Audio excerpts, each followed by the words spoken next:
From the 600 ESPN El Paso River Oaks Property Schoolyard Sports Studio, here's Steve Kaplowitz and Adrian Broadus. All right, Adrian's off today. We've got Alberto Dueta with us. We've got George Guajardo with us as well, and we are ready to roll with you on a Wednesday afternoon. Steve Kaplowitz hanging with you on the 6th day of November 2024.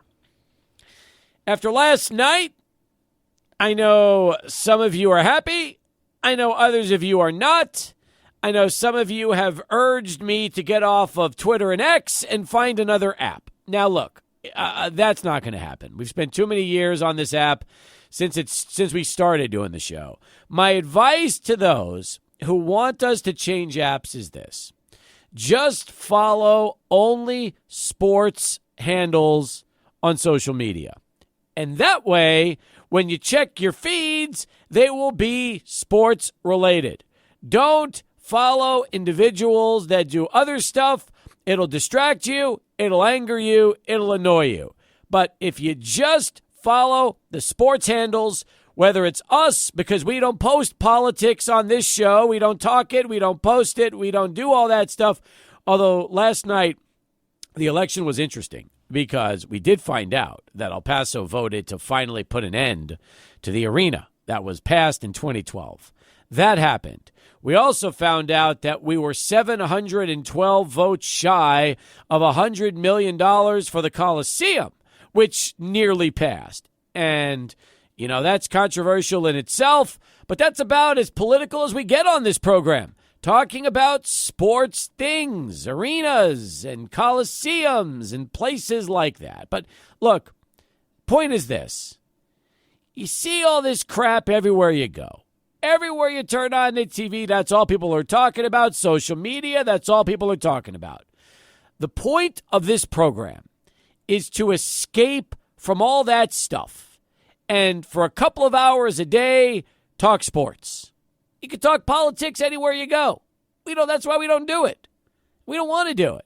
It'd be like everybody else. We don't want to be like everybody else. We want to be different. So, to those that have urged us to switch social media platforms, stop it. Just follow sports handles. That's it. Even create new ones. And then you can make it an all sports, Twitter and X handle. That's it. Follow your favorite teams, your favorite athletes, as long as they don't get political. Follow us at 600 ESPN El Paso, and you're off and running. And that's all you need. Because then, when you get on and you check your feed, it'll all be sports, sports, sports, and nothing else. And you'll be safe. And you'll be good.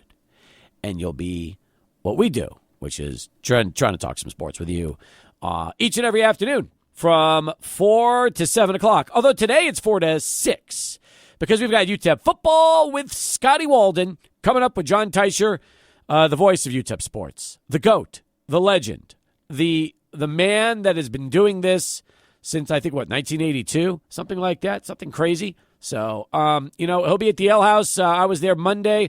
He'll be there tonight on a Wednesday. 1506 Lee Trevino. He'll join us in about an hour and 40 minutes from now. So we'll talk to John before we get ready for UTEP football with Scotty Walden. No Jay Jaffe this week. Jay's taking the week off. So we will have for you Deaver Fever, Colin Deaver. He will join us on our 600 ESPN El Paso Longhorn Distributing Hotline, where all of our telephone guests always appear. And Deaves will be with us in about 15 minutes. So excited about that. Let Longhorn Distributing help put you in the mobile detail business with a lease program to get you started.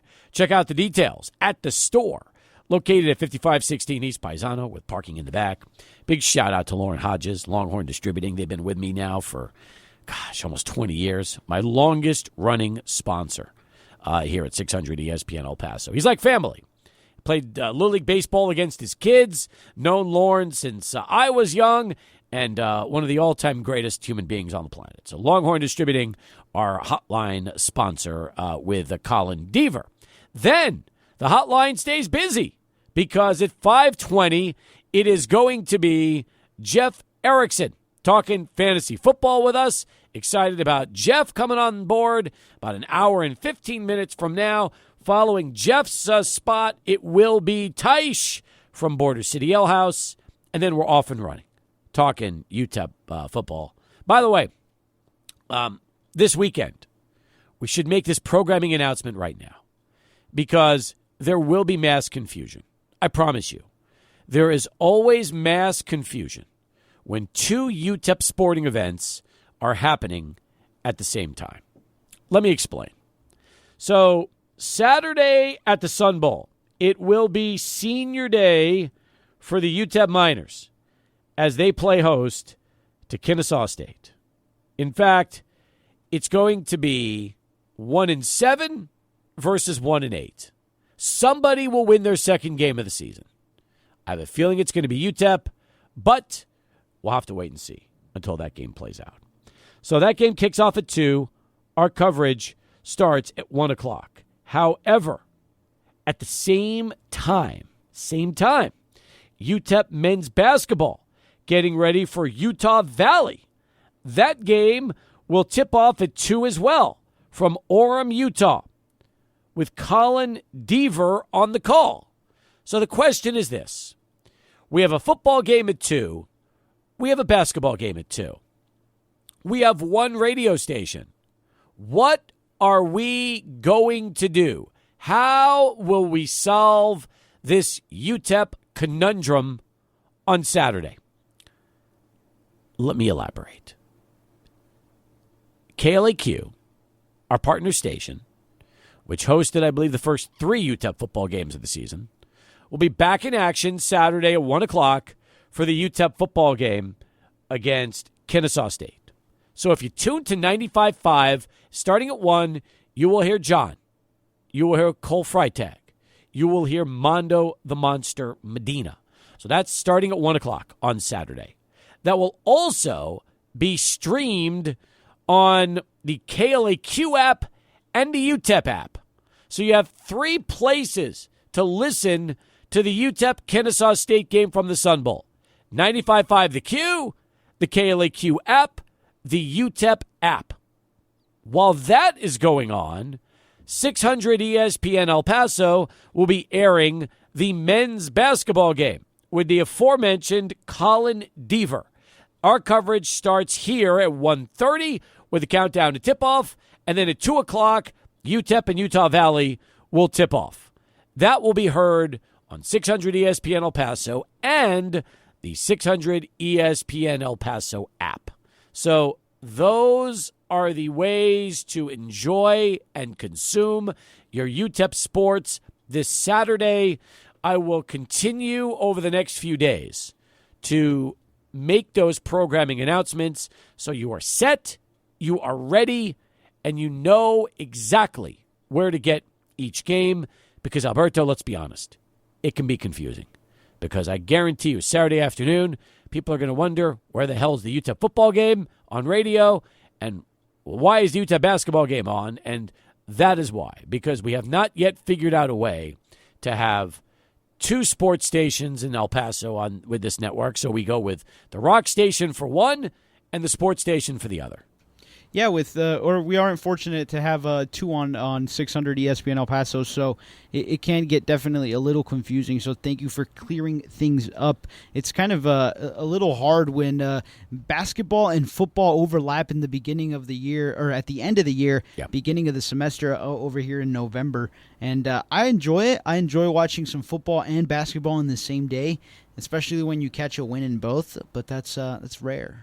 Well, what you could do is set up shop in the Sun Bowl while you're watching the Kennesaw State game. And then on ESPN Plus, you could be watching on your device, whether it's an iPhone or a tablet, the men's basketball game against Utah Valley. And now you're all set. That's if you're, that's going to be if you're in the press box. You could also do the same thing in the Sun Bowl as long as you have good cell phone service. Because let's be honest, some providers are better than others. Part of the reason I switched to T-Mobile, and this is not an endorsement, this is the honest-to-God truth, is because I actually get signal in the Sun Bowl, and I don't have to deal with regular outages. So I'm able to watch other things that, like the basketball game this Saturday, while the football game is going on, which is nice. It's very helpful when you have the ability to see more than one game. Yeah, it's definitely helpful, and I'm glad you brought up the cell phone service. I don't. We kind of haven't really talked about that this year as we did last year. Is it better across the board? I've been getting great service. I was going to say I've been getting great service. I've been posting videos from the Sun Bowl, from the field. Who do you have? I have T-Mobile as well. Okay. So okay. As you said, it's not an endorsement, but hopefully they improved it all around the board. But I've been getting great service, even with reduced service. They bumped me down. Sometimes I'll use too much from 5G to 4G. I was still posting videos from the Sun Bowl, so I can't really necessarily complain. I don't know if they fixed it by addressing it or it just fixed itself, but call me a happy customer. George, have you had issues when you're in the Sun Bowl with your phone, or is it better this year?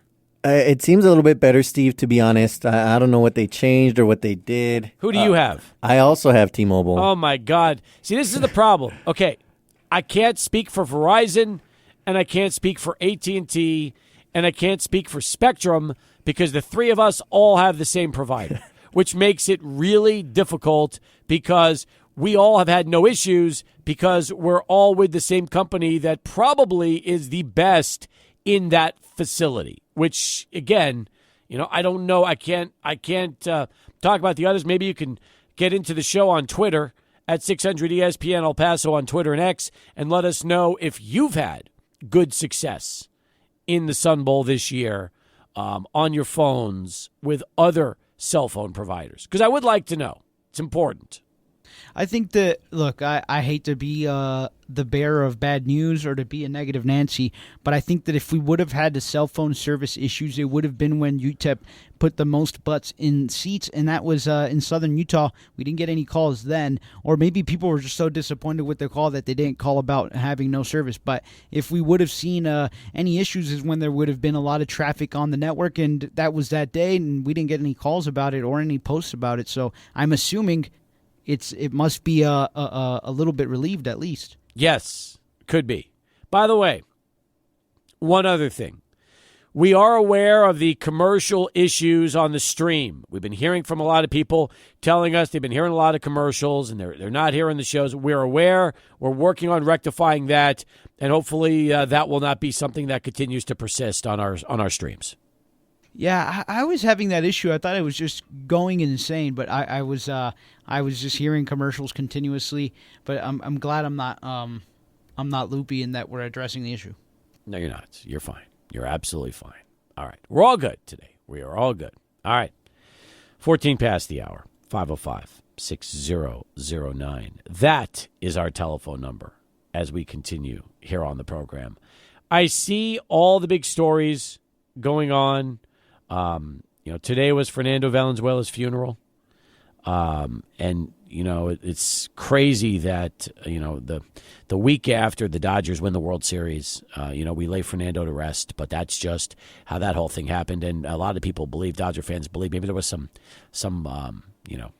help from the man upstairs, knowing that this was the year the Dodgers win with us losing Fernando, who pitched in the last World Series against the Yankees 43 years ago, in which the Dodgers won. So that happened today. A lot of other national sports stories we'll get to as well. But when we come back, Colin Deaver, who will be making his UTEP men's basketball radio play-by-play debut this Saturday afternoon from Orem, Utah, will give us the lowdown on the Miners and their opponents, Utah Valley. It's all coming up here as we get started on Sports Talk. 505-6009, our telephone number. As we kick things off on the program today, that's 505-6009. And I would love to hear from you throughout the program. Anyway, I have already been receiving a message. Renee texting into the show. Service sucks in the Sun Bowl. Was at the first game, and it was horrible. You see? So there you go. So I don't know what his cell phone provider is, but it's too bad that others... Part of the reason I switched, by the way, was because of that same issue. I was frustrated. My phone wasn't working. I'm like, I have got to find a service that works in that facility because I'm there enough to really be able to make this thing go. So that was it. Yeah, when you're there enough to where it gets in the way and it's an issue, you definitely want to address it. I can't, Sam, I have an issue with this year at all. Even during Southern Utah, I posted videos with no issue, so it's difficult for me to say that I've had an issue, and that's the peak of the game. That's the when they put almost 40,000 or 40,000 plus. So yeah, I knew that if there was going to be an issue, it was going to be that game, just because of the number of people, and that's when they have issues, right? When there's more than 25,000 people. Yep. Good luck trying to get a text out, and that's. Oh, by the way, Renee was at the first, I guess, that game with 41,000, and he was using T-Mobile and had a hard time with it. So wow. But I was at the Haskins Center Monday, and I was watching the fourth quarter and overtime of that Kansas City game while I was watching the basketball game. So yeah, go figure. So you have great service. Yeah, never had a problem. Good. It's been good. It's been very, very good. All right. We got a lot more in store for you. Charlie's up with traffic. Then we'll bring Colin on the program as we continue 600 ESPN El Paso. Welcome back. 21 past the hour as we continue here on Sports Talk. Let's jump out to our 600 ESPN El Paso Longhorn Distributing Hotline and say hello to this man. As I mentioned a moment ago, he will be making his 600 ESPN El Paso UTEP play-by-play radio debut this Saturday afternoon right here, starting at 1:30 on the Countdown to Tip-Off show from Orem, Utah, as he gets ready for the Miners and Utah Valley. Talking about Colin Deaver, who joins us live on the phones. Deaves, welcome back to the program. And I know, first off, thank you for taking a break. I know you're with the UTEP men's basketball team right now at practice, and we appreciate you joining us and giving us a few minutes on the show. Absolutely, Steve. Thanks for having me as always. I'm very excited for Saturday. I appreciate John Teicher giving me the opportunity. Obviously, he has the football game to call on Saturday afternoon, and they needed somebody to help out, and I guess I was the person for the job. But I'm very excited for it. I've always wanted to call a Division I men's basketball game on the radio and getting the opportunity, so I'm very happy about it. Are you flying solo on Saturday? Do you know the situation? I am flying solo. Steve Yellen won't be making the trip, so listeners will unfortunately the entire time. Oh, hopefully not unfortunately, but I'm no John Teicher. I'm no Steve Yellen.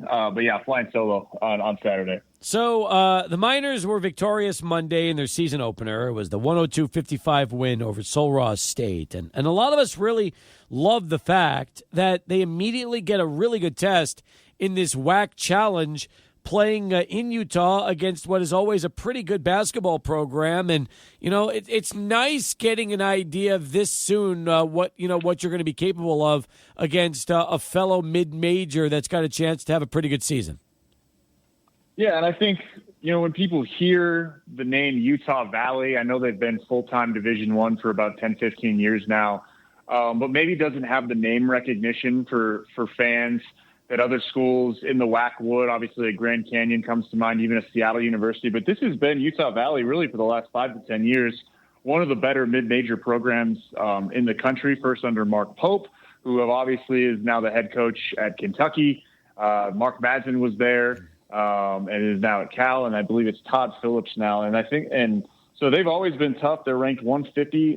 They're 150 in KenPom right now. I think UTEP is 176 or 177. Obviously, a win over Utah Valley would help the Miners move up. But, yeah, certainly it's a good, as you said, early season test to see where they're at. You can't tell a whole lot from beating a Division II team. I think you probably take more from the performance at UNM a couple Mondays ago. But, yeah, obviously a good opportunity to see where they're at and hopefully make some steps forward. Well, first off, in junior college, which is where Phillips coached prior to Utah Valley, he was at Salt Lake Community, one of the better JUCOs in the country.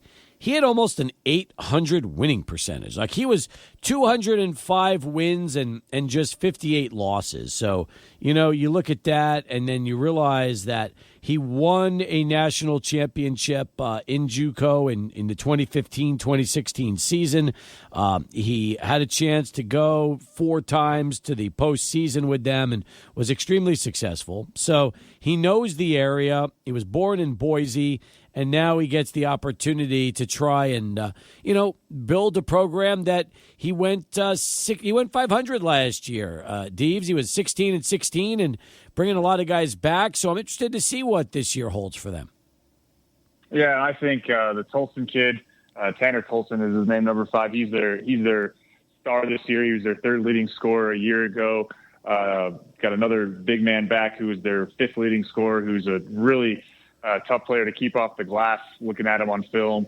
So that'll certainly be a key. But yeah, I mean, this Utah Valley team, you brought them up. I mean, 16-16 a year ago, but I think over the last 3-4 years, I want to say they're like 44-11 at home. So they protect their home court. They made the NIT Final Four 2 years ago. And then a couple players from those teams went to some high major programs, Cincinnati, I think Cal was one of them. So, I mean, they've got guys. They've always had guys in recent years. So certainly it's going to be a test for a UTEP team that looked pretty good on Monday. But again, as we said, you can't take a whole lot from a win against a Division II opponent. Colin, Deaver with us here on Sports Talk as we continue. I think what I'm most excited about is the fact that they've got some size. They've got a 6'10 sophomore in Carter Welling who scored 13 points in their season opener. And then they also have his brother Hayden, who's a 6'9 junior who dropped 15. So, you're talking about a couple of players, the Welling brothers, and when one's 6'10 and the other's 6'9, that means, number one, UTEP cannot play small. They're going to have to play big to try to keep their guys on the floor and also see if they can grab some rebounds, because one of the keys that we've heard earlier this season from Joe Golding is not losing the rebound battle. And that's obviously something for Joe that he hasn't. Going even back to the ACU days, I mean, I think he would say that his teams have generally won the rebounding battles. They won it against Sul Ross on Monday, but against New Mexico was a different story. I think they out-rebounded the Miners by like 15 or 20 rebounds in that game. So going against another obviously Division I team, I would imagine rebounding is going to be a major point of emphasis. I will be interested as well to see how the lineups may change. Based on the matchup here, against the team that does have some really good, post players. Even going back to the New Mexico game, like they were so guard oriented and rebounded well despite that. So it will be certainly that will be, I think, a point of emphasis for Kevin Kalu, Derek Hamilton when he's in the game, and Otis Frazier as well. Like he's going to need to crash the glass both offensively, and defensively. To kind of give him a chance in this one. 16 second chance points against Sul Ross. So hopefully that trend continues. Colin Deaver will have the play-by-play call for the Miners in Utah Valley, the Wolverines, on Saturday, and he joins us live as we continue here on Sports Talk. Let's talk about that 102-55 win. Look, the Miners did exactly what they were supposed to Monday night. I don't take anything from this game because of their competition, but I was happy they shot the ball well. I feel like when you're shooting almost 50% from three-point land and well over 50% from the field for the game, and then you also were able to, out-rebound your opponent and only turn the ball over 8 times, they did exactly what they were supposed to do against Sul Ross. And as a Miner fan, that's really all you can ask for, right? I think so, and I think that's how Joe Golding is going to be looking at it as well. These non-Division I games, you want to get out of them, number one, healthy. Number two, well, probably number one is with the win. Number two, and maybe 1B is healthy, which they did. And then, second of all, you just want to see, things that you've been working on in practice maybe carry over to the game. I think that the coaching staff was pretty happy with how things like the carryover, I guess, from tweaks they made against New Mexico. They were happy with how those carried over to the Sul Ross game. But again, I completely agree with you, and I'm sure Joe would say the exact same thing. You can't take too much from it. They did exactly what they were supposed to do, and now with a steep step up in competition, the hope is that they carry over again, right? You want to see what you did against Sul Ross carry over against a much better opponent. Obviously, shooting the basketball was something that they recruited for coming into the season with the addition of Devin Barnes and Amon Bynum Trey Horton getting an increased role. Obviously, he was here last year, but that's been a point of emphasis all offseason, is just improving the offense, improving the shooting. So hitting 14 threes, certainly a positive sign that they hope will continue on Saturday in Orem. Yeah, I'm with you. In fact, I think the biggest key, more than anything, also is going to be, looking at a guy like Kevin Kalu, who played 15 minutes against Sol Ross, scored 6 points, did not have any fouls, which was also nice. But, he's a guy they're really going to lean on in that starting lineup. And I feel like with Kalu and Hamilton, you're most likely going to be using those two for most of your low post minutes. And I want to see, this Saturday how they both do. I think that's going to be a main focal point. Otis Frazier seems like the leader on this team. It's a senior season. This is now his third season with the Miners, and here's somebody who's really settled into his role nicely. He's got that 6'6" size, so he can play guard, he can play forward, he can grab rebounds, he can score, and it's clear to me that Otis Frazier III, one of the leaders, if not the leader on this year's team. Is that what you've seen as you've been around this team so much more than we have? Yeah, for sure. I think that's a really astute point for you to make about Otis, the leadership aspect, and not that last year, the last 2 years watching Otis, obviously kind of from the outside looking in, more so with my previous job at KTSM.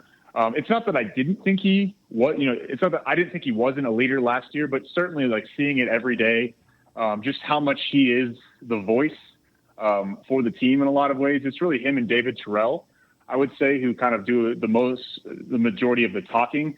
But Otis is also, on top of that, really good at kind of leading by example. He's in the gym on his own quite a bit, and just he sets the tone defensively. He's always, he knows where he's supposed to be on the floor defensively. He knows where the point guard's supposed to be on the floor defensively, the shooting guard, the power forward, the center, on and on and on. And he's really the quarterback of the defense for Joe Golding and company. And so just kind of seeing how he leads by example has been pretty eye-opening to me. And I think, as to your point, he's recognizing that it's his final year of college basketball. He knows how close they got to making the NCAA tournament last year.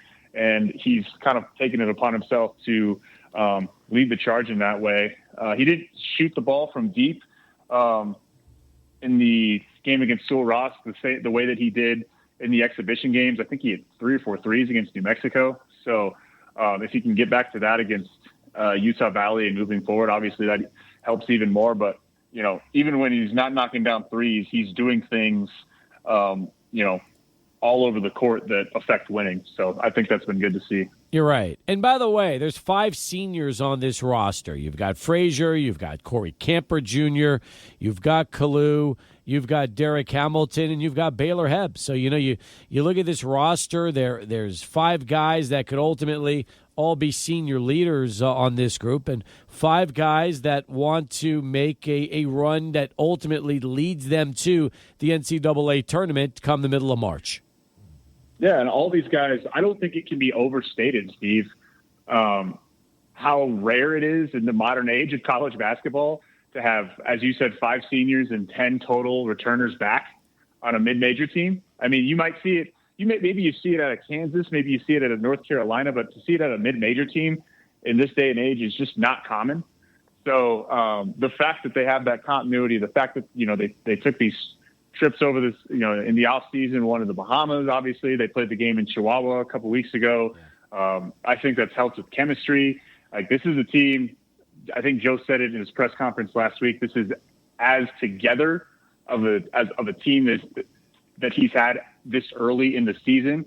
I think he's had teams at ACU. I think last year's team maybe would be an example of this, where by the end of the season, they were, very together as a team. They liked each other. They were very cohesive. But early in the year, he says this is as together as he's seen a team. So when you have chemistry like that, that just, that helps everything, right? I mean, it does. If you like each other off the court, you're going to play for each other on the court.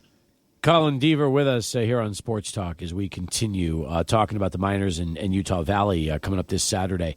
One thing to note, in their 92-57 win over the Western Colorado Mountaineers. Utah Valley turned the ball over 19 times. That is going to be, once again this season, UTEP's bread and butter when you talk about what they are capable of doing on defense. They turned Sul Ross State over 26 times. I know they also disrupted New Mexico quite a bit in that game. So I do like the fact that if Utah Valley turned it over 19 times to Western Colorado in a 35-point win, who knows what the Miners could do to them when they really start putting their defensive clamps and try to set the tone early and get baskets off turnovers. And I think in that UNM game that you brought up, I think UTEP turned them over, I want to say 25 times. And that's with Donovan Dent at point guard, the guard for UNM, who I think could be the best point guard at the mid-major level of college basketball this year. So if you're turning over that team 25 times, I agree with you. I think that's a positive sign for, moving ahead. And then if you can turn Utah Valley over at a similar clip, I think you're going to have a chance to win. Obviously, keeping them off the glass will be another point of emphasis, but certainly This is a UTEP team the last couple of years. Obviously, I think last year they led the nation in forcing turnovers. I know they led the nation in steals.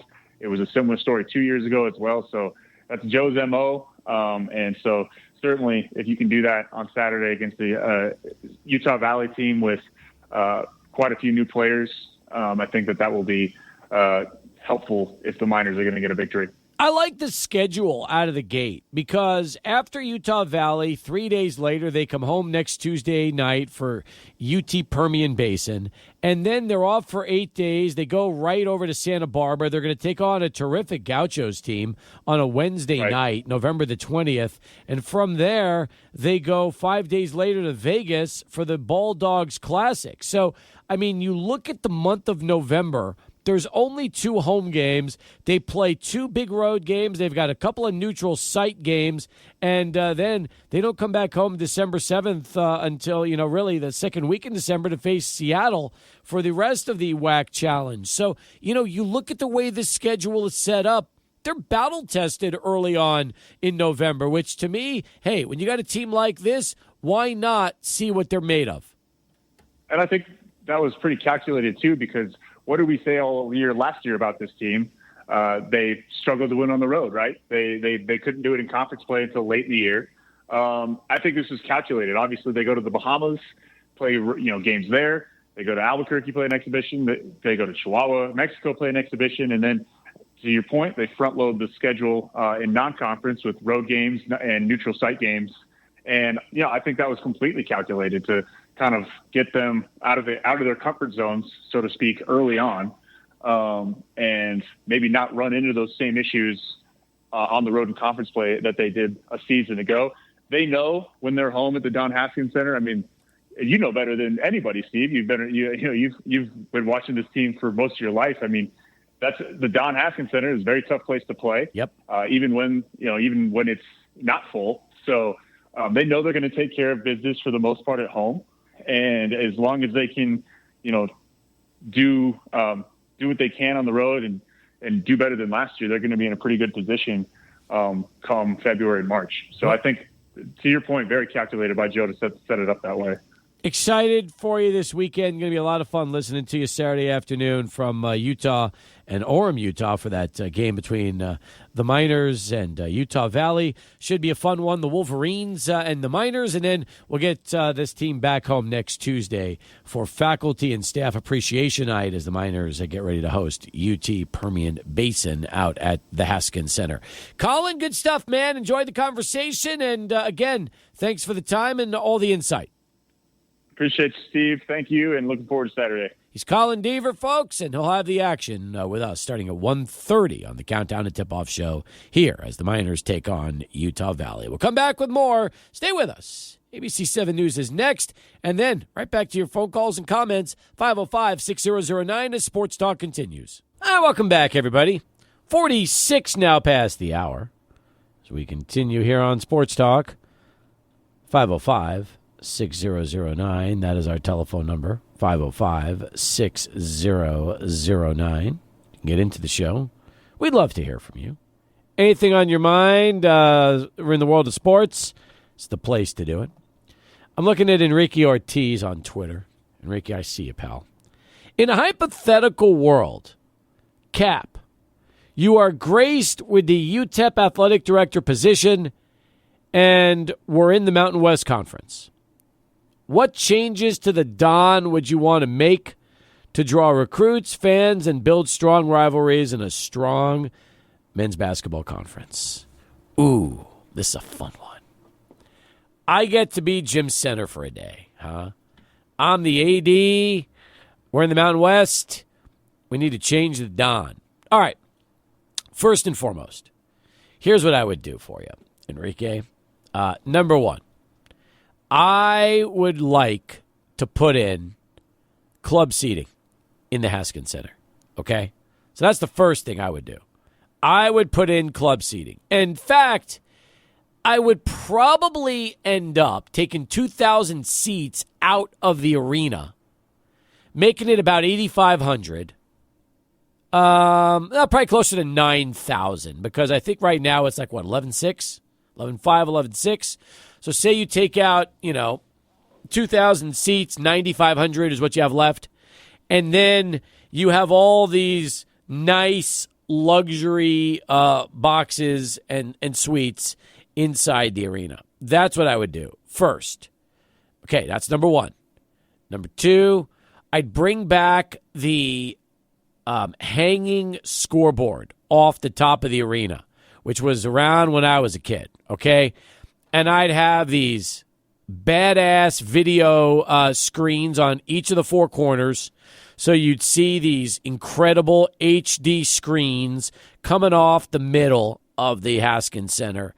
And two more things I would do.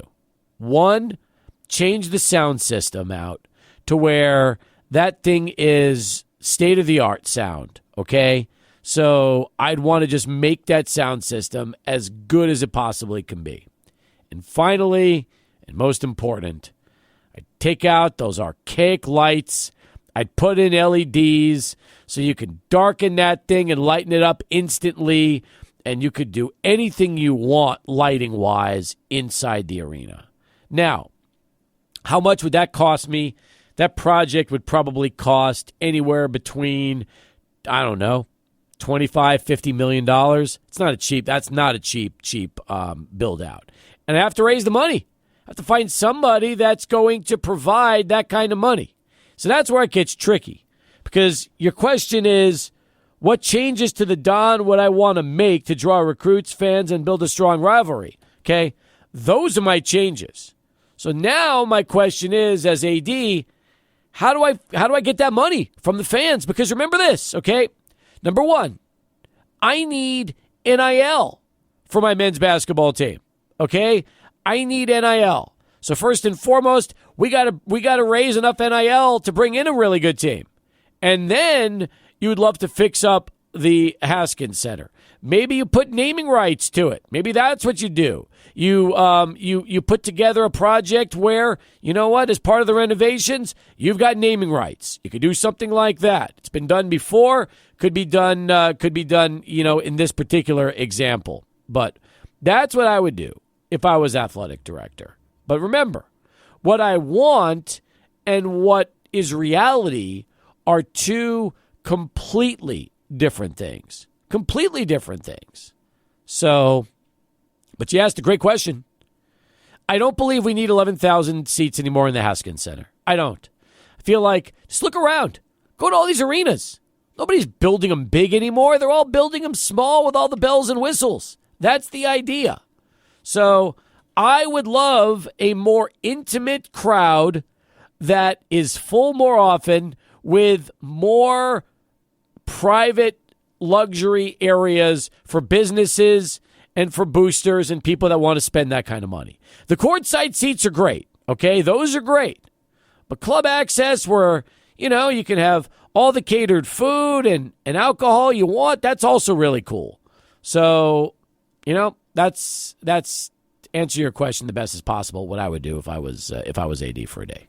Yeah, that was a great little 5-year plan. How long do you think that would take? I really like that. I mean, look, it takes as long as you can until you raise the money, right? I mean, that's what it comes down to. And and let me say this, they've done a great job with the Sun Bowl on the west side of the stadium, press box side. They really have. Fixing up the center, it was then the Captain's Club, and now, it's all brand new, redesigned. It's the branded different. Yep, it really is. And I love that. There's two areas. There's the Hunt Family Sky Lounge up above the press box, and then there's the GECU Terrace that's below the press box, like open air. And then they have like cabanas there to watch the game. You can buy bottles. It's a great experience. I really enjoy it. So the Hunt Family Sky Lounge is where I've been, and I love that area. I really do. I've seen the Loge boxes, and I know in the GECU Terrace how nice that is too. So they've done great there. You also have those outdoor club seats, which are terrific because very comfortable seating. And, it's only between like the 30 and the 50. So they've only done sections 4, 5, and 6 in terms of the outdoor club seating. So that's also really, really nice. So like I said, the Sun Bowl, I feel like they've done a good job. Could they do more with the Sun Bowl? You better believe it. But it's like everything else, folks. You have to make money in order to put money back in to the facilities. You really do. I was telling this to Mike Price Saturday night when I saw him at the reunion for the 04 team. I just wish at the time, 20 years ago, when UTEP won 8 games each of the first 2 seasons, Mike was here and went to the Bulls, I wish they would have taken all the money they made from those sellout crowds for 2 seasons and put it back into the football program. Had they reinvested that money made into football, there is a very good chance that they could have won 8 to 10 games a year the entire time Mike was here and turned UTEP into a legitimate mid-major power versus 2 great seasons and then a drop-off after that. But, UTEP, when they won, never gave Mike more resources than he had when he arrived. And there's certain things he asked for when it came to recruiting and other things that were turned down. He never got it. And, he did great out of the gate, but he never was able to keep it going after that. So, anyway. It's disappointing, especially, hindsight's 2020, but I'll touch on the whole revenue issue is I think it would be really hard for UTEP to cut the seating in the Don Haskins because they use it for special events, so you don't want to take away from its sellout capabilities at 12,000 if that's going to hurt when you want to bring in shows, which is a huge revenue stream for the school. Part of the reason why promoters love the Haskins Center is they have no club areas, no club seating. Because what happens is this. If they built, let's just say, 10 luxury suites around the arena and took out 2,000 seats, when promoters come in for the biggest shows, they don't have access to those suites. Those are booked out for a year or years in advance, and the promoters don't make any money on those tickets. Those are all, that's money that goes to the university. So part of the reason why everybody likes coming here is because, like you said, you get the full house. You don't have to share any of that money from tickets with the university. So I get what you're saying. I'm saying cut it out. Let's modernize that thing. Get the lights together. Let's get the sound system going. Let's put a new scoreboard in. Let's rock the house at the Haskins Center and do it the right way. There you go. That's what I would do. All right. 1 down, 1 to go. Dallas Cowboys update with Christy Scales. Coming up next in about 25 minutes, Jeff Erickson. And then John Teicher will join us for UTEP football with Scotty Walden. It's all coming up right here on your home for UTEP Sports.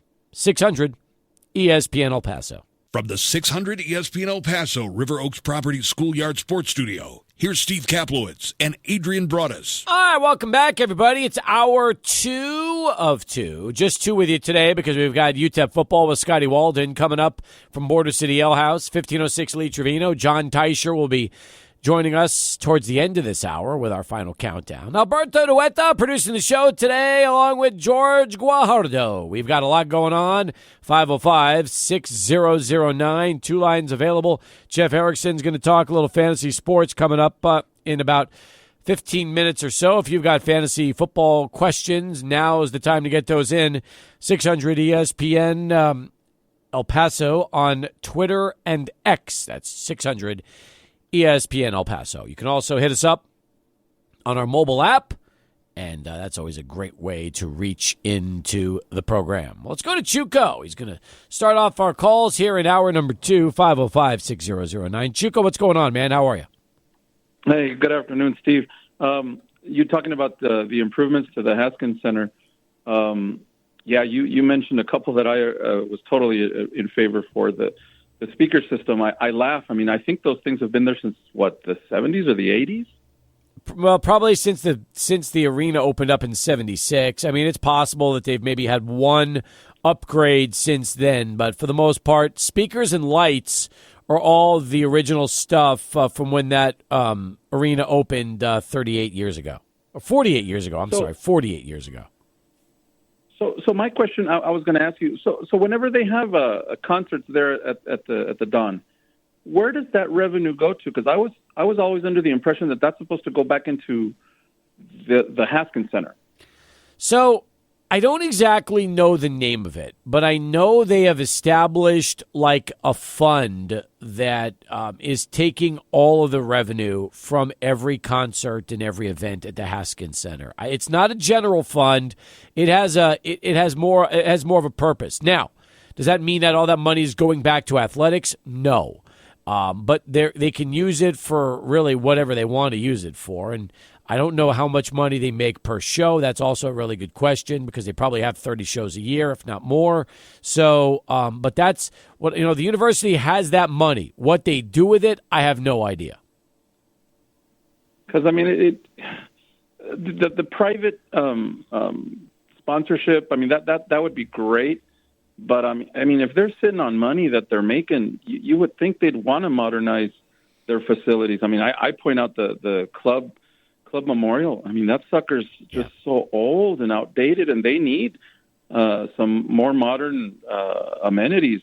By the way, the speakers are horrible at Memorial. I was there a week and a half ago, and I couldn't understand a thing poor Monica was saying when she was on the speaker system. In fact, funny enough, I was watching the match on ESPN Plus, and when she spoke on the feed for TV, it was as clear as day because her microphone was piped into their mixing board. So when you watch the game watch the match on TV, you can hear her perfectly. But when you're at that match at Memorial, you can't make out anything she's saying. So you're right. That's the speakers need to be improved across the board. It would really be nice if they had new speaker systems at Memorial Gym and the Haskins Center, and of course the lighting as well. Totally agreed. Hopefully someone's listening, Steve. Well, here's the thing, okay? It was first off, remember this, Chuco. It was a hypothetical question that was asked to me on Twitter and X from Enrique Ortiz. And the other part is this. It's going to cost money. I mean, it really is. Look, you know that if you ever wanted to convert, private boxes or suites, that's going to cost you the most amount of money. I mean, I've been told I think the lighting is close to $1 million. And I don't know how much the speaker system would be, but probably that too. So, let's just say you're dealing with $2 million right off the top for that. I have no clue how much money they generate in a calendar year or a fiscal year from all the shows they put together. I don't know if it's $1 million or more or less. That's a really good question because I would love to know if they could invest that money right back into the facility, because if you modernize that and start with that, even if you started with the speakers and the lights and you work your way from there, it would really go a long way to making people feel like, you're in an arena that just doesn't feel like it's almost 50 years old. Yeah, it's not being picky. It's just, going with the times. And I think as fans, we definitely deserve a state-of-the-art modern facility that caters to, what they want to build, which is, bringing in more people. That's right. Chuco, appreciate it, man. Thanks for the call. Now, listen, Number one, the downtown multi-purpose arena, which is the multi-purpose performing arts and entertainment center, was just voted down yesterday. So the voting public finally said they had enough. They're done with that. Let's just scrap it and not have to worry. So let's think about this for a second. The arena is gone, which means the only arena left is the Haskins Center and the Coliseum. Coliseum had their shot for $100 million last night in renovations. That was voted down. Close, too. Like 700 votes was the difference between that passing and that not passing. And I think of all the county bond propositions in the election last night, that's the only one that didn't pass. Everything else passed. So El Pasoans said no to the Coliseum. So now that that's been voted down, and we all know that, the Don Haskins Center is really the main arena in this community, yeah, you want to fix that up. You really do. But it's going to cost money to do that. And one of my big things was, well, you know what? Take the $100 and something million you were going to put for the downtown arena and apply that money for the Haskins Center. But you can't, because the city doesn't own the Haskins Center. The University of Texas system owns the Haskins Center. So you can't just take money that the voters were approving for a new arena and try to use it to fix up the one you have when the city doesn't even own and operate that arena. That's the Texas system.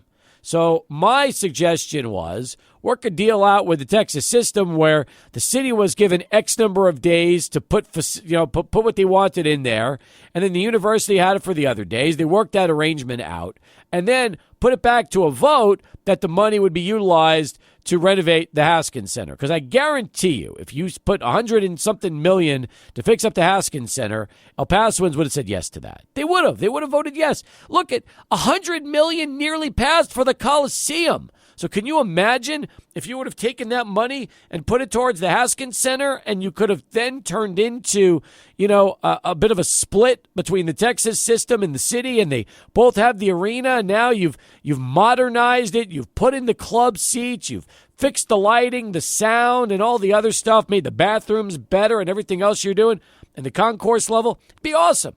It'd be absolutely awesome.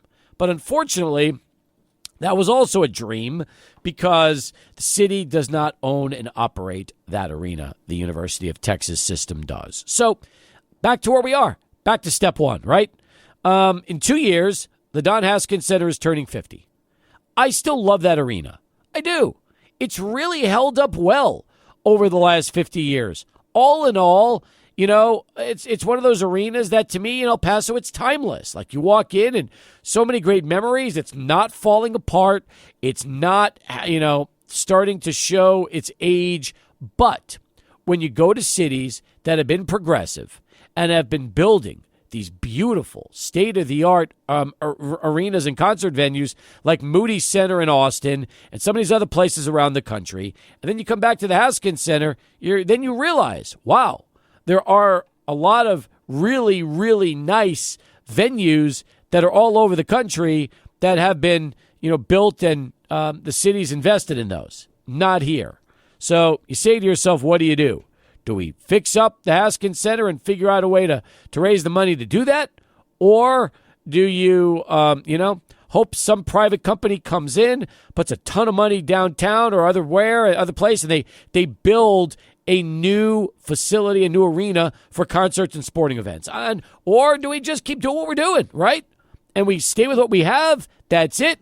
And when you want something better, you leave town. You want to go see a show that's not coming to El Paso, you go to Phoenix, you go to LA, you go to New York, you go Chicago, you go anywhere. Dallas, Houston, San Antonio, Austin, all these places, you just don't have it in El Paso.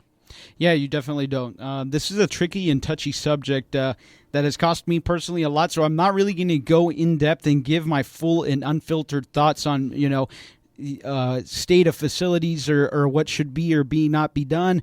I don't know. It's not really necessarily about building new facilities.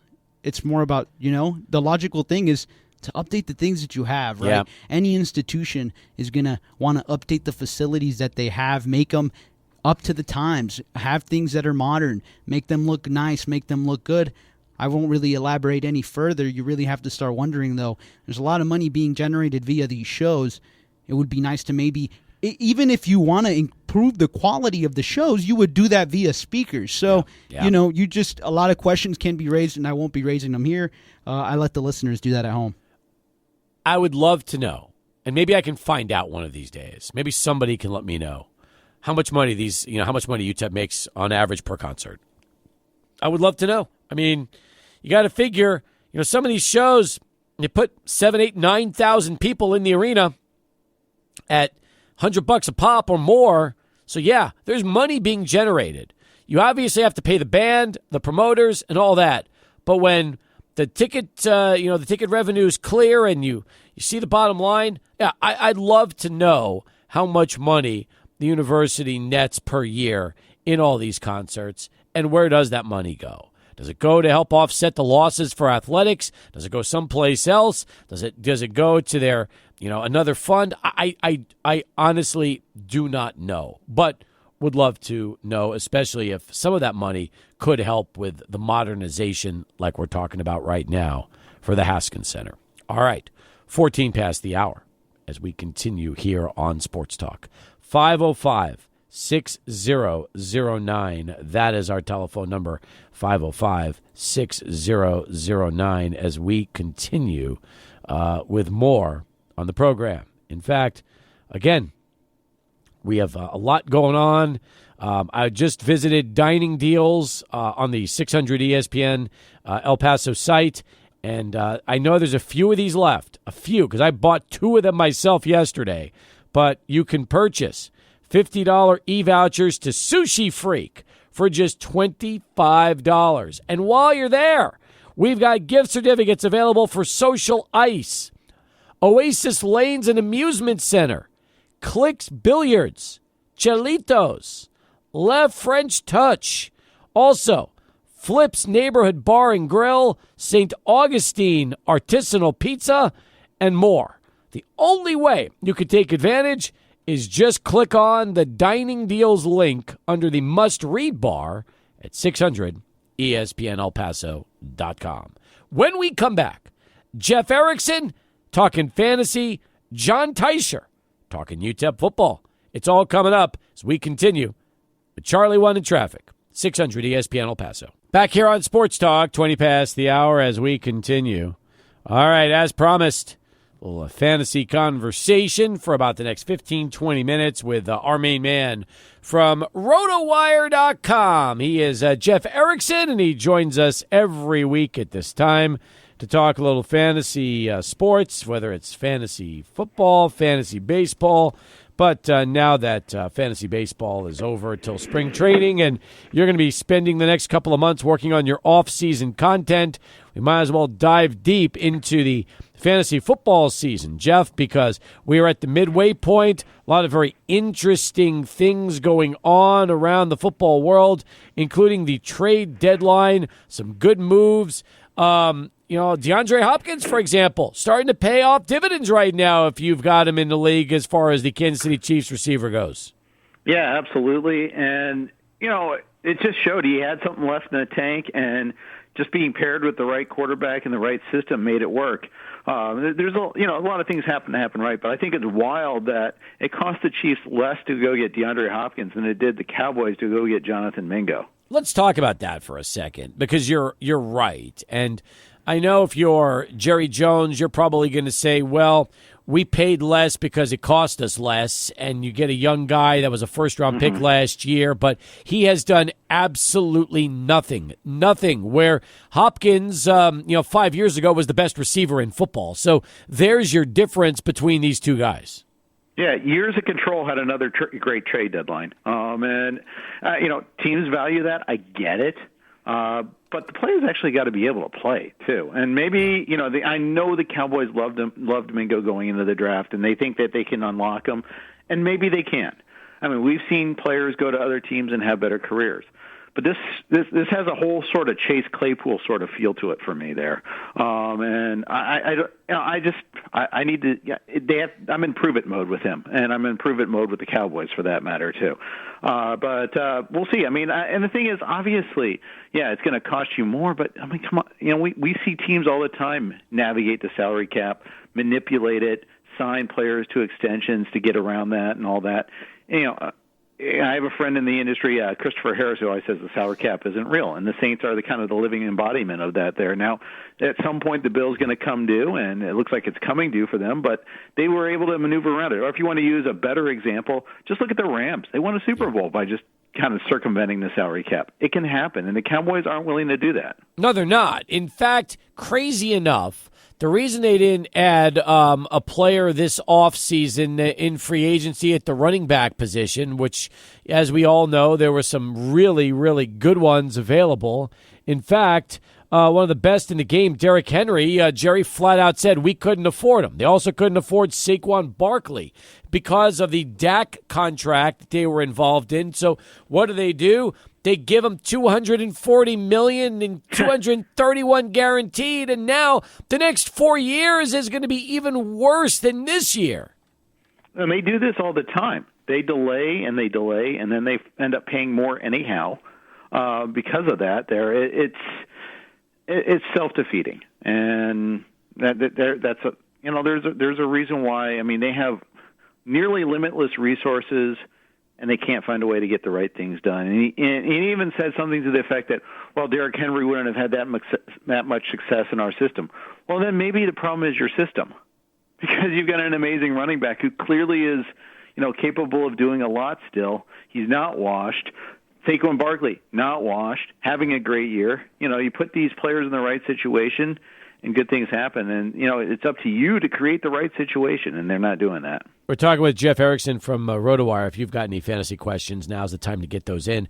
At the start of the season, a lot of fans were hesitant on Kyren Williams with the Rams because of Blake Corum and all the helium he was getting in the preseason. Yep. And now, you look at Kyren Williams. He has been one of the best running backs in the game. Corum hardly plays as a rookie.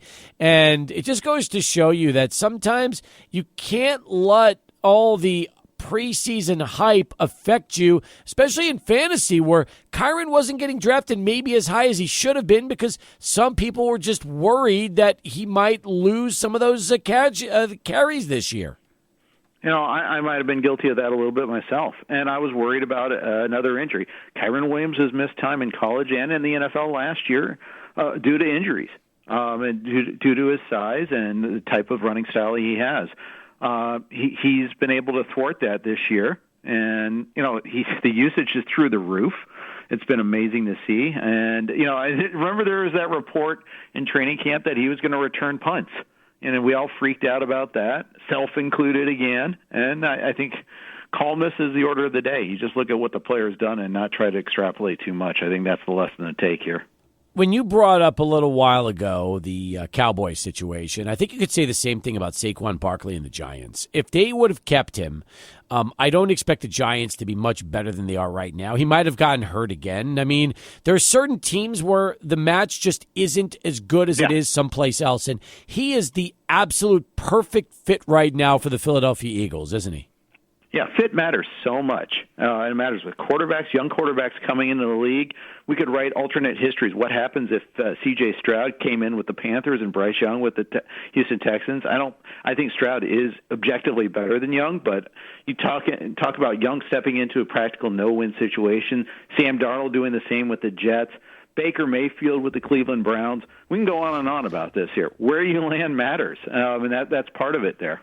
You're right. And by the way, that also includes Jaden Daniels with the Commanders. I feel like of all the guys this year in the game of football and all of the things we've seen so far through the first half of the season, that has to be the biggest and most pleasant surprise of any of them. Nobody expected the Commanders to be 7-2 after 9 games and Jaden Daniels to look this good halfway through his rookie season. And how many people said that he was stepping into a better situation than Caleb Williams? I I want to see receipts on that because I don't think I saw too many people saying that. I certainly wasn't myself. I was wrong about that. I thought Caleb Williams would step into a pretty smooth situation and hit the ground running. You know, you talk about 3 very good receivers, including the rookie Adunze. You talk about an offensive line that I thought was going to be improved. Hasn't been that case. A good tight end. Now, you could argue coaching is part of the issue here, maybe a big part of the issue here, because Matt Eberflus was on the hot seat even going into this season. That hasn't changed. That coaching matters again. That part, I think we probably got wrong a little bit there. That not everybody got it wrong. A lot of people thought that Caleb might struggle in his rookie year. Let's face it, being a rookie quarterback in the NFL is difficult. There's a reason why the track record is not very good. You look at the situation here, and yes, I think that Daniels is a really refreshing story. The fact that we were worried about Terry McLaurin in weeks 1 and 2 kind of seems, like a long time ago now, and now he's really been unlocked. He has. By the way, somebody at the house, I hear the dog. Everything okay at the Erickson household right now? Oh, yes. He's very protective. Anybody, a mailman comes up to the door, we're sure to know. That's good. That's what you need. You need like a little guard dog there to help you out, right? It's never a bad thing. Yeah, exactly. He thinks he's bigger than he is, though. It's pretty funny. That's good. Quarterback-wise, this week I'm looking at your top 5 on the value meter, which is up at Rotowire.com. You've got Jalen Hurts with that matchup against the Cowboys, then Josh Allen at Indianapolis, Lamar Jackson at home against Cincinnati. We mentioned Daniels playing Pittsburgh at home, and then Joe Burrow of Cincinnati going at Baltimore. So Lamar Jackson, Joe Burrow, both considered top 5 quarterbacks this week despite going head-to-head in your value meter. Just remember what they did last time they went head-to-head. It was a ticket to the carnival. No T. Higgins this time, and I'm probably going to downgrade Burrow a notch or 2 because of that. I think I'll almost certainly put him below Brock Purdy, maybe below Kirk Cousins. We'll see about that. I do an update on Thursdays, and I kind of want to see everything come through, but we know that T. Higgins is doubtful for this game. Okay. Well, and that's tough. By the way, that's a weird injury. Didn't that just creep up a couple of weeks ago on a Friday randomly? Yeah, it happened in practice. Second time this year it was a practice injury. Same thing happened in week 1. Yeah. By the way, one good piece of news, if you're a Cincinnati Bengals owner, is Chase Brown. He's starting to emerge as a pretty nice, running back in year 2 of his development.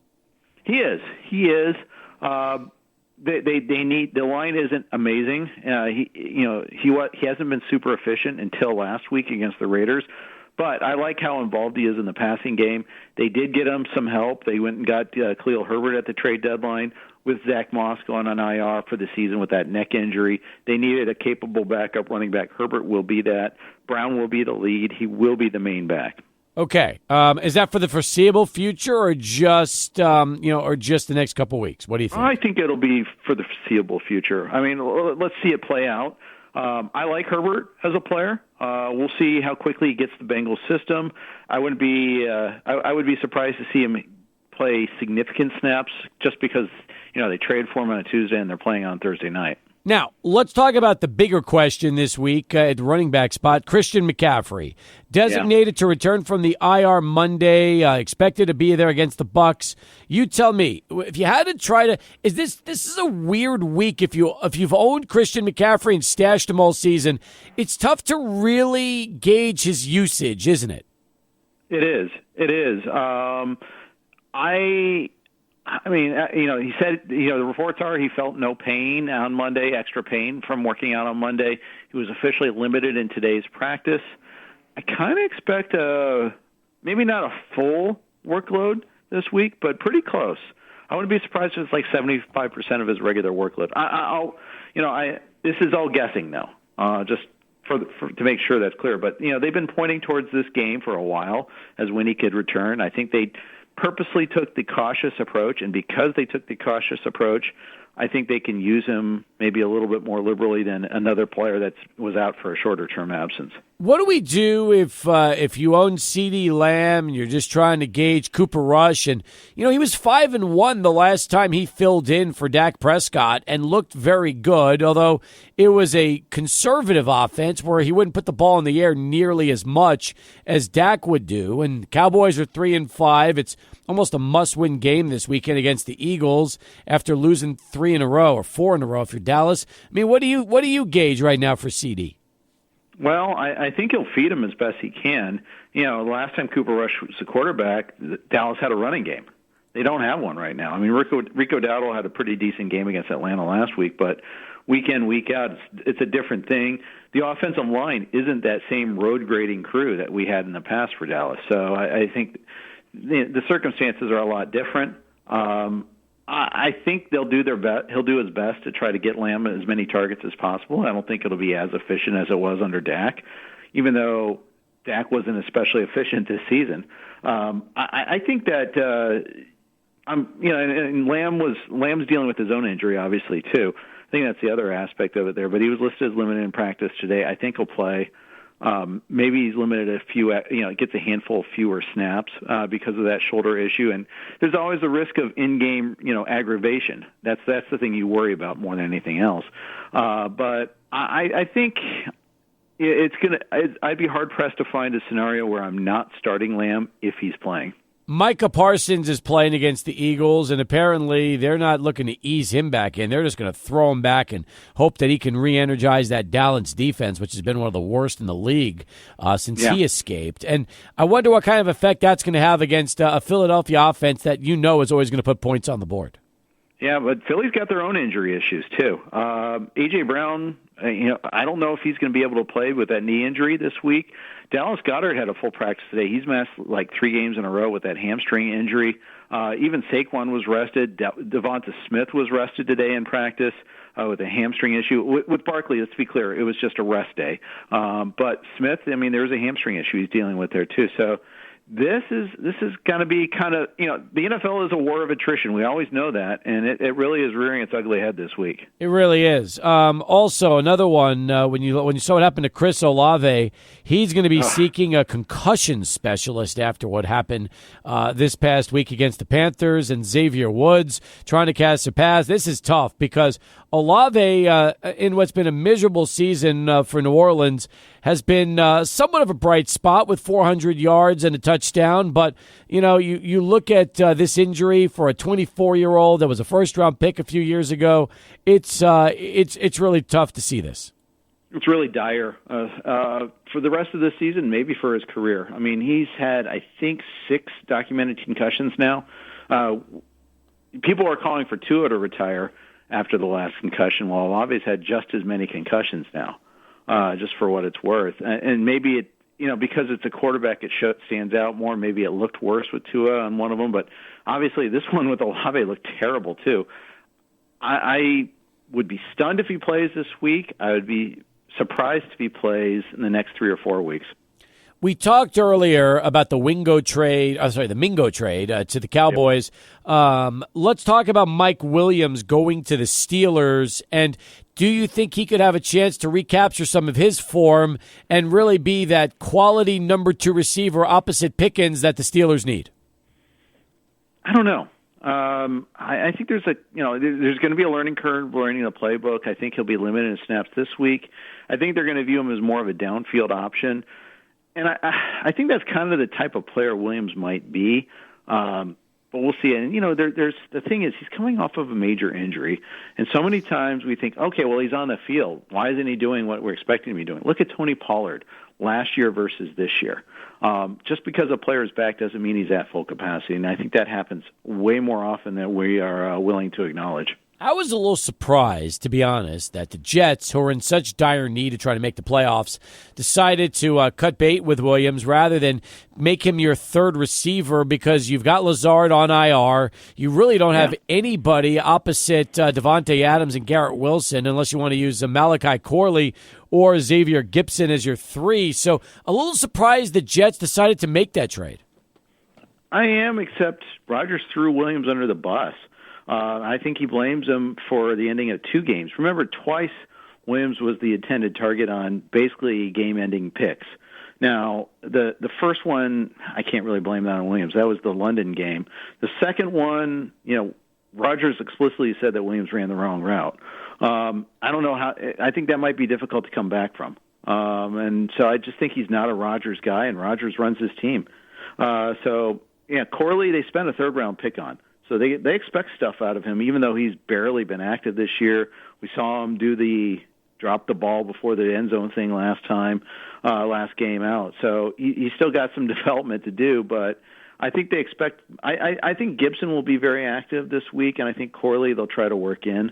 I don't think I'd start either of them in a fantasy context. Jeff Erickson with us, Rotowire.com. Give us your thoughts on some of your favorite plays this week for fantasy, maybe some names we haven't talked about yet.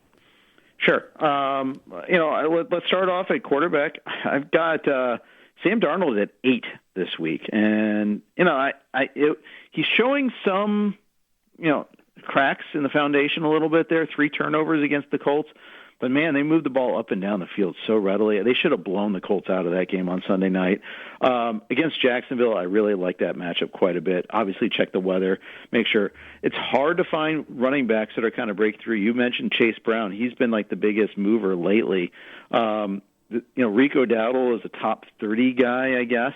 I don't think you can come back from Zeke the way he did.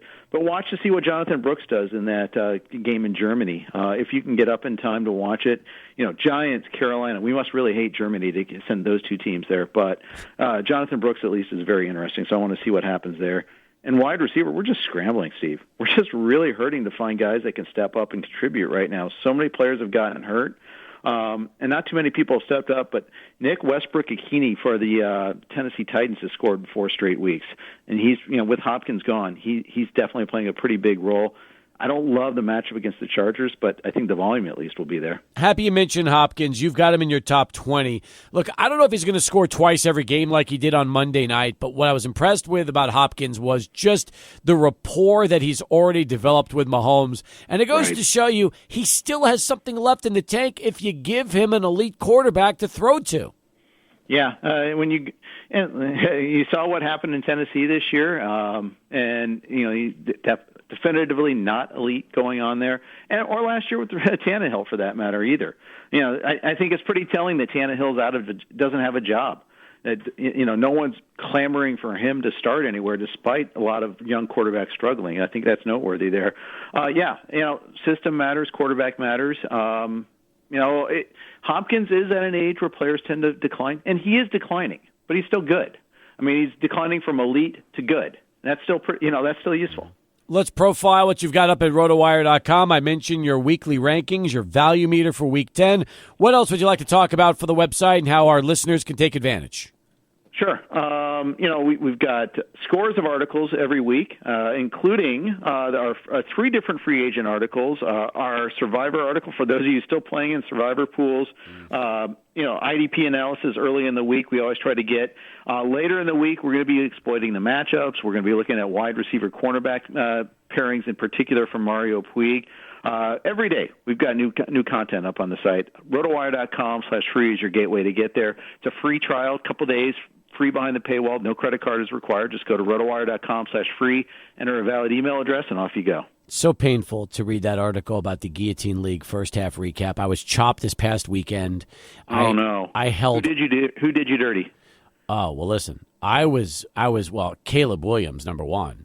He was a disaster. I picked him over Aaron Rodgers, which was the rough call because that would have been a much, much better situation for me. But the guy I was playing, the guy that was like literally a 1/10 of a point behind me as the game was ending Monday night, had Kareem Hunt. And I'm like, as long as this game doesn't go to overtime and the Chiefs don't get the ball, I'm surviving another week. And then the minute they gave KC the ball off the flip and the first couple yards for Hunt, that was it. And then the touchdown was just digging it in a little bit more and adding insult to injury. But so you were yelling at the screen for the Bucs to go for 2 then, for sure. I mean, it was the right play to do anyhow. They should have gone for 2, but in your particular universe, it was necessary. What I really wanted was the game to end with the Bucks turning it over on downs and the Chiefs just going into the the end of the game where they essentially victory formation. That's sure. it, victory Yeah. formation. That would have been the sweetest ending ever. But things don't always work out the way you want. So there you go, Jeff. So now my team is done, and I get to read the article about the Rotowire users Guillotine League first half recap. So I can enjoy that for the rest of the season.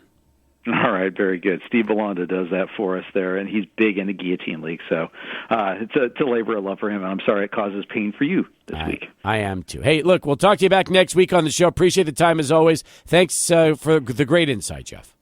Anytime. Thanks, Steve. Jeff Erickson, Rotowire.com, joins us every Wednesday at this time. All right, 43 past. We'll come back. John will get us ready for UTEP football as we get you ready to talk a little football with head coach Scotty Walden right here, top of the hour. That's next, 600 ESPN El Paso. All right, final countdown here on Sports Talk as we get you ready to head out to Border City Ale House, my home on Mondays. John Teicher's home tonight. 1506 Lee Trevino. They've got an all-new menu.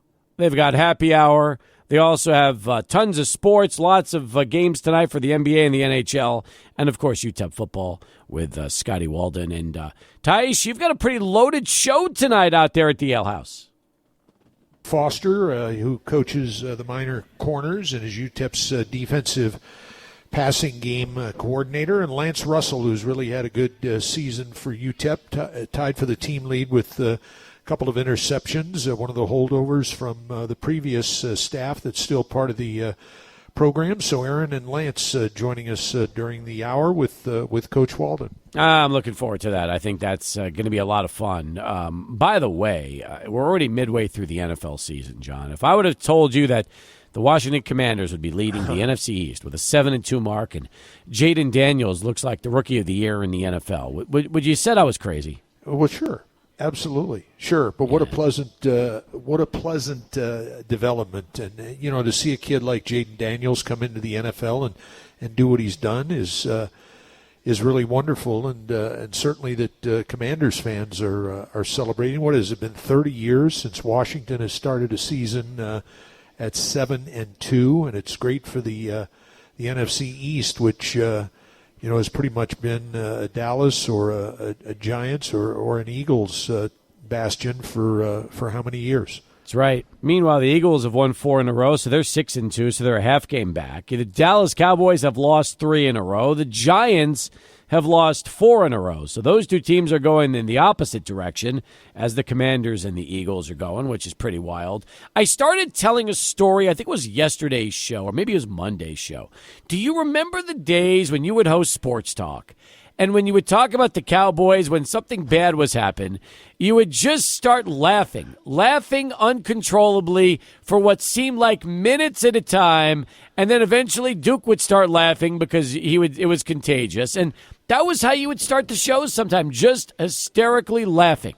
You like to bring that up once every year, don't you? Well, I do. Huh? Well, yeah. I mean, I just got into the business, and I was thinking to myself, I'm like, this is my kind of radio.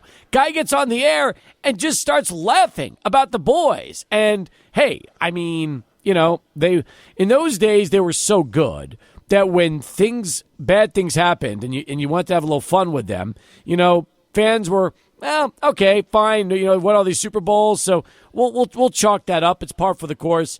Hard to believe, Taish, that it has been nearly 30 years since the Dallas Cowboys last won or even have played in a Super Bowl.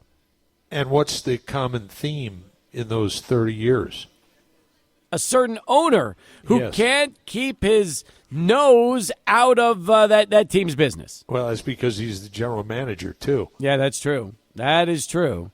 So, but you think about it, and with what's happening now, the injury to Dak, the $231 million guaranteed over the next 4 years after this season, the team seemingly in a position where they can't spend money and get better.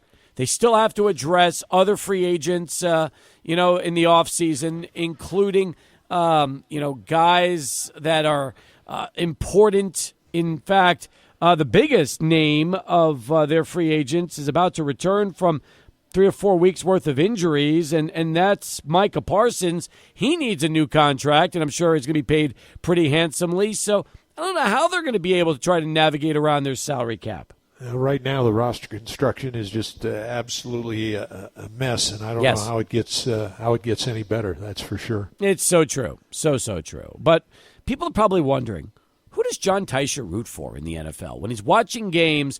What teams do you most enjoy and actually root for during the season? You know, I grew up in Southern California, so I was a Rams fan until they moved to St. Louis. And I really haven't gotten back on the bandwagon since they've returned to L.A. You know, I was born in Detroit, Steve, and the Lions have always been dreadful. And I've never really been a Lions fan, but I'm really enjoying what the Lions are doing for the city of Detroit because it's been such a long time for that franchise. But again, I tend to root for teams that have individuals that have a past here at UTEP. And, of course, who's got more of those right now than the Kansas City Chiefs, again, with the great success they've had with Andy Reid as their head coach, Dave Tobe, who played for us and then was an assistant here as their special teams coach, and Ken Flagiel up until this year was coaching the linebackers for Andy Reid. So I root a lot for the Chiefs just because of Andy and because of Dave. Makes a lot of sense. And if you're what better time to be a Lions fan than this year? If the Lions play the Chiefs in the Super Bowl, I guess that's the ultimate, right? I think it'd be great. That would be the dream for me this year for sure, yeah. I'm sure. All right, we'll touch base with you here in about 5 minutes, top of the hour. Have a great show, and thanks as always for the conversation. All right, Steve, thanks. Want to thank also George and Alberto for taking care of us. I'm live at Speaking Rock tomorrow, starting at 4 o'clock for the big Thursday show. We'll have a lot going on that program. But up next, UTEP football with Scotty Walden, live from Border City Ale House and only on 600 ESPN El Paso.